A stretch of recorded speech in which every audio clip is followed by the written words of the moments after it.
Olá, irmãos, tudo bem? Dando continuação ao livro de Lucas, hoje, livro de Lucas 6. Jesus é o Senhor do sábado. E aconteceu que no sábado segundo primeiro, passou pelas searas e os seus discípulos iam arrancando espigas e esfregando-as com as mãos as comiam. Bem, normal, né? E alguns dos fariseus lhes disseram: Por que fazeis o que não é lícito fazer nos sábados? Não podiam fazer nada, né? E Jesus respondendo lhes disse: Nunca lestes o que fez Davi? Esse já tem os 3 evangelhos, né?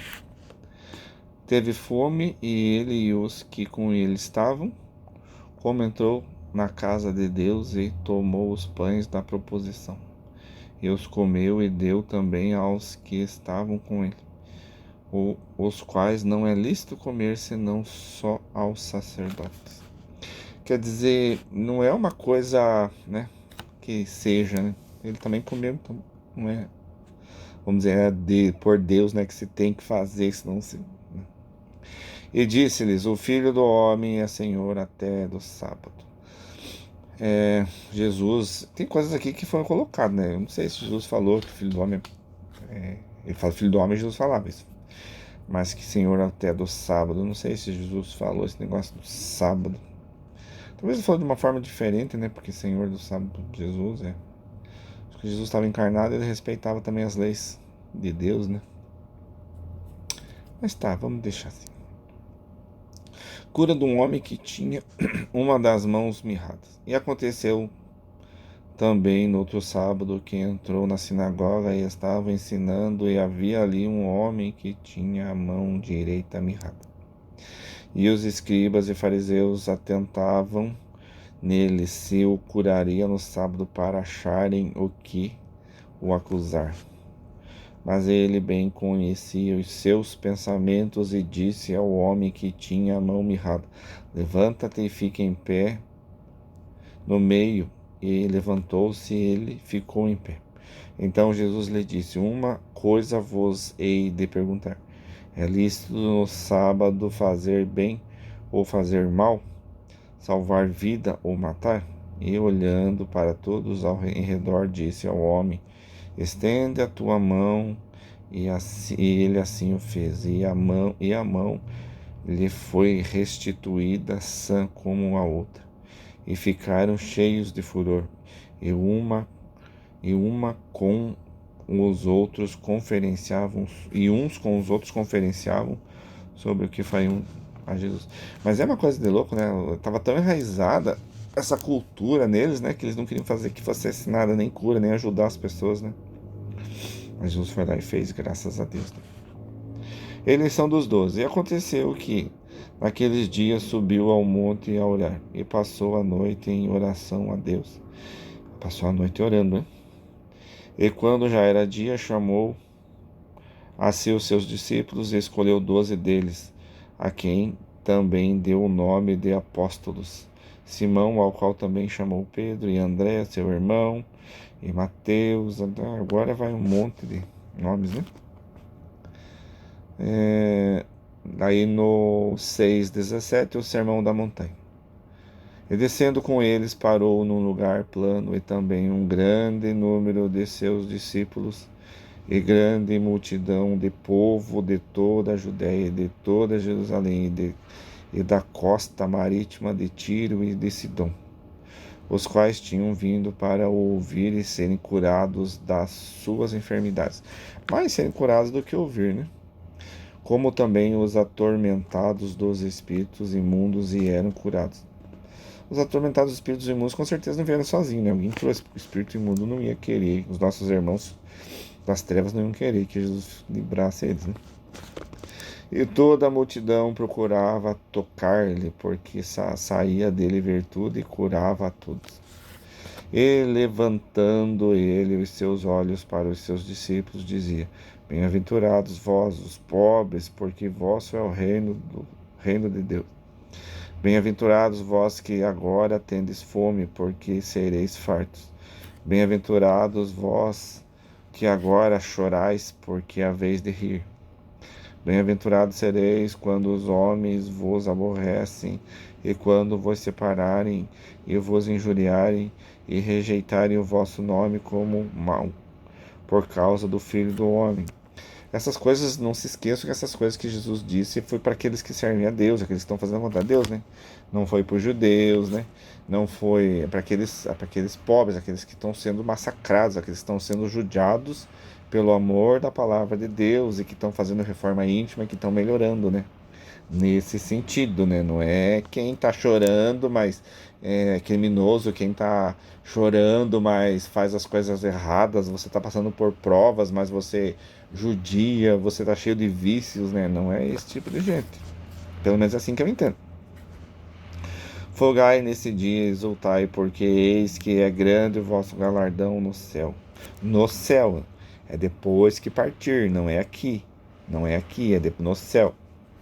Pois assim faziam os seus pais aos profetas. O que faziam os seus pais profetas? Eles judiavam, corriam atrás, massacravam os profetas que Deus mandava, né? E os profetas tinham tudo isso ser gozo depois, na morte. Mas ai de vós, ricos, porque já tendes a vossa consolação, porque já são ricos, né? E não querem saber, e passam outros para trás. Ai de vós, os que estáis fartos, porque tereis fome, porque tem tudo, né? É gula, tem o vício da gula, então vai passar fome lá no umbral, ou no inferno, como que? Ai de vós, os que agora rides, porque vos lamentareis lá e chorareis. Lá no umbral depois chorareis, depois da morte também. Ai de vós, quando todos os homens de vós disserem bem, porque assim faziam seus pais aos falsos profetas. Aí já é o contrário, né? Aí já é o contrário. Eles têm, igual hoje, né? Tem os falsos padres, falsos bispos, falsos das igrejas evangélicas, das federações espíritas, os falsos, né? Então, mas todo mundo quer eles bem, dão todas as coisas para eles, né? Enche eles, né, de dinheiro e faz um monte de coisa, né? Então, esses vão sofrer depois. Mas vós que ouvis, digo, amai a vossos inimigos, fazei bem aos que vos aborrecem. Quer dizer, amar o seu inimigo, amar o vosso irmão a mais que vós, né? Amar a Deus sobre todas as coisas, até o próximo a ti mesmo. Até o próximo a ti mesmo estão os inimigos. Bendizei os que te maldizem e orai pelos que vos caluniam. Fazer o bem, perdoai sempre. Ao que te ferir numa face, oferece-lhe também a outra, e não te houver tirado a capa nem a túnica, recuses. Se ele quiser tirar algumas coisas dele, né? E não amaldiçoai, né, essas coisas, porque se alguém está acontecendo alguma coisa com você, é porque você está devendo, né? Você fez alguma coisa para alguém em outras vidas, você agora está vindo para acertar, fazer acertos. Então, se acontecer isto, né, pela palavra de Deus, você deveria, pela parte de Jesus, você deveria deixar a pessoa levar. E se der uma face, você dá outra, né? Porque também está escrito lá, né? Como a gente está tudo interligado, se eu fizer uma coisa para o meu irmão, é como se eu estivesse fazendo para mim. Se eu der um tapa, se eu der um tiro no meu irmão, é como se eu estivesse fazendo para mim. Porque eu também, além de eu pegar uma prova com o irmão, porque eu vou ficar amarrado com ele, porque eu fiz um mal para ele, e eu vou ter que vir acertar e ainda perdoar o irmão de algum jeito, ele vai ter que me perdoar. Então eu vou ter que vir numa outra vida com ele, sendo pai, ou sendo filho dele, ou sendo esposo ou esposa dele, para poder acertar essa minha vida, para ter o amor de volta, né? E dá a qualquer que tem que te pedir, e ao que tomar o que é teu, não lhe tornes a pedir. Então, dá aquele que pedir para você, dá, e aquele que tomar também deixa para ele. E como vos quereis que os homens vos façam, da mesma maneira lhes façei vós também. O que você quer que façam para você, faça para os outros primeiro. Esse que é o mundo espiritual assim, você primeiro tem que fazer para depois você receber. E se amardes aos que vos amam, que recompensa tereis? Também os pecadores amam os que os amam, né? Então, os pecadores, os ricos, eles fazem isso, né? E se fizerdes bem aos que vos fazem bem, que recompensa tereis? Também os pecadores fazem o mesmo. E se emprestardes àqueles de quem esperais tornar a receber, que recompensa tereis? Também os pecadores emprestam aos pecadores, para tornarem a receber o outro tanto. Acho que está bem claro, né? Amai, pois, os vossos inimigos, e fazei bem, e emprestai, sem nada esperardes, e será grande o vosso galardão, e sereis filhos do Altíssimo, porque ele é o benigno até para com os ingratos e maus. Sim, porque Deus criou todos, né? Todos são filhos de Deus. Sede, pois, misericordiosos, como também vosso Pai é misericordioso. Não julgueis e não sereis julgados. Não julgues, né? Não condeneis para não serdes condenados. Soltai e soltar-vos-ão. Quer dizer, tudo que você fazer para o outro vai sobrar para você. Tudo que você fizer de bem vai ter bem para você também. Dai e ser-vos-á dado. Boa medida, recalcada, sacudida e transbordando vos deitarão no vosso regaço, porque com a mesma medida com que medirdes, também vos medirão de novo. E dizia-lhes uma parábola: Pode porventura o cego guiar o cego? Não, cairão ambos na cova. O discípulo não é superior ao seu mestre, mas todo o que for perfeito será como seu mestre. Então ninguém é superior a Jesus, né? Porque Jesus é nosso irmão, mas todos nós precisamos ser igual a Jesus, porque Jesus fazia a vontade de Deus, então por isso que Deus falava na boca de Jesus, porque Jesus fazia as coisas que Deus queria. Então é como se quando Jesus falasse, é como se Deus falasse na boca dele. Então nós temos que ser igual a Jesus. E porque atentas tu no argueiro que está no olho do teu irmão e não reparas a trave que está no teu olho. Então, pare de olhar as coisas erradas dos outros e conserta a vós, né? Conserta nós. Nós precisamos consertar primeiro antes de ficar olhando as coisas dos outros, né? Não ficar falando mal dos outros, né? Nem fofocando. Ou como podes dizer a teu irmão: Irmão, deixa-me tirar o argueiro que está no teu olho, não atentando tu mesmo na trava que está no teu olho. Hipócrita, tira primeiro a trava que está no seu olho e depois, né, vai tirar o argueiro que está no olho do teu irmão. Porque não há boa árvore que dê mau fruto, nem má árvore que dê bom fruto. De uma fonte suja não vai sair água limpa. Se você é sujo, você não vai ter limpeza. Agora, você é sujo e vai procurando se limpar, tudo bem, mas é com o passar do tempo, né? Muitas vezes passar de eras, né, passar de reencarnações. Porque cada árvore se conhece pelo seu próprio fruto, pois não se colhem figos dos espinheiros, nem de vindimam uvas ou dos abrolhos. O homem bom do bom tesouro do seu coração tira o bem, e o homem mau do mau tesouro do seu coração tira o mal, porque da abundância do seu coração fala tua boca. Então, tua boca fala do que o teu coração está cheio. E por que me chamais Senhor, Senhor, e não fazeis o que eu digo? Então fala para Jesus fazer as coisas, mas você não faz o que Jesus faz. Qualquer que venha a mim e ouve as minhas palavras e as observa, quer dizer, cumpre, eu vos mostrarei a quem é semelhante. É semelhante ao homem que edificou uma casa e cavou e abriu bem fundo, e pôs os alicerces sobre a rocha, e vindo a enchente, bateu com ímpeto a corrente naquela casa e não as pôde abalar, porque estava fundada sobre rocha. Mas o que ouve e não pratica é semelhante ao homem que edificou uma casa sobre terra, sem alicerce, na qual bateu um ímpeto e a corrente, com ímpeto a corrente, e logo caiu, e foi grande a ruína daquela casa. Então, fazei as coisas certas, né, irmão? Fazer as coisas certas.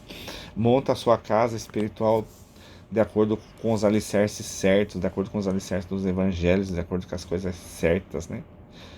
Procurando cumprir os 10 mandamentos, procurando cumprir os 4 evangelhos, procurando cumprir as 5 obras de Kardec, né, irmão? Ou sintetiza tudo, porque vai sintetizar tudo, e amai a Deus sobre todas as coisas, é teu próximo como a ti mesmo. Não tenha outros santos, não ame, não deglorie os outros santos, né? Só a Deus que te criou, o que me criou também, né, irmão? Aqui continuando 7, quero ver se dá, tá quase na hora de... 7 vai longe, dá pra terminar o 7. O centurião de Cafarnaum. E depois de concluir todos estes discursos perante o povo, entrou em Cafarnaum. E o servo de um certo centurião, a quem muito estimava, estava doente e moribundo. Centurião, então, é de Roma, né? Era um soldado de Roma.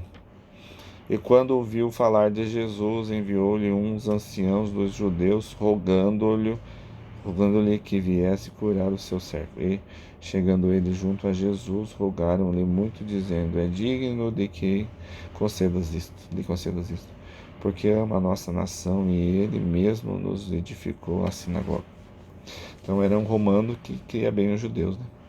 E foi Jesus com eles, mas quando já estava perto da casa, enviou-lhe um centurião, uns amigos, dizendo: Senhor, não te incomodes, porque não sou digno de que entreis debaixo de meu telhado. E por isso nem ainda me julguei digno, não me julguei digno de ter contigo. Dize, porém, uma palavra e o meu criado sarará. Porque também eu sou homem, sujeito à autoridade, e tenho soldados sob o meu poder. E digo a este: vai, e ele vai. E o outro: vem, e ele vem. E ao meu servo: faze isto, e ele faz. E ouvindo Jesus, maravilhou-se dele, e voltando-se, disse à multidão que o segui: Digo-vos que nem ainda em Israel tenho achado tanta fé. Porque os judeus falavam tanto que criaram Deus, mas não tinham fé, né? Porque não acreditavam em Jesus também, né? E voltou, porque estavam querendo alguém para libertar eles contra o povo romano, né? E voltando para casa, os que foram enviados são o servo enfermo. Então Jesus já tinha mandado cuidar. O filho da viúva de Naim. E aconteceu pouco depois ir à cidade chamada Naim, e com ele iam muitos dos seus discípulos e uma grande multidão. E quando chegou perto da porta da cidade, eis que levavam um defunto filho único de sua mãe, que era viúva. E com ele ia uma grande multidão da cidade, e vendo o Senhor, moveu-se de íntima compaixão por ela, e disse-lhe: Não choreis. E chegando-se, tocou o esquife, e disse: Mancebo, a ti te digo, levanta-te. E o defunto assentou-se e começou a falar. Esfregou e entregou a sua mãe. E de todos se apoderou o temor, e glorificavam a Deus, dizendo: Um grande profeta se levantou dentre nós, e Deus visitou o seu povo. E correu dele esta fama por toda a Judéia e por toda a terra circunvizinhas. Jesus fez grandes prodígios. Então paramos aqui, irmãos, no 7:17, tá bom? Continuamos isso no outro dia. Deus abençoe, irmãos, e a paz de Deus.